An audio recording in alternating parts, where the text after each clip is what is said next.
interesting that they said the children shouldn't be able to ask a question, but you can take a picture. As you all know, Saturday's the big day, the 100th day of the Trump administration, 100 days of broken promises to working people, 100 days of handouts to the wealthiest people in our country. Some people have asked me what grade would I give him. We could take it subject by subject. Broken promises on jobs and infrastructure. F.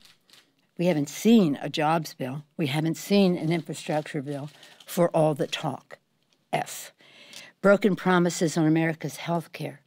F minus. This was I assume that they have the votes to pass their extension. We are never going to shut government down. In fact, we don't even have the power to do so. They have the majority, they have the president, they have the Senate, they have the House. Any shutting down of government, the ball is in their court. Time does not prevent me to go into detail on all of the other. They are in a lose, lose, lose situation. The president is making them walk the plank on a bill that has about 17. When they brought it up before, it had 17% support among the American people. It means even the Republicans were not supporting their bill. So if they vote on it, just bringing it up is not good. If they vote on it, the minute they cast that vote, they put doo-doo on their shoe, tattoo on their forehead, and they have to explain it to their children. At some point, they're going to have to explain it to their children. What did they do to make America sick again? I think we're making very good progress. We're going to go when we have the votes. But that's the decision we'll make when we have it. And something tells you you'll probably be the first to know when that happens. I would argue that this is a bill that a moderate would more likely want to support. That is awesome.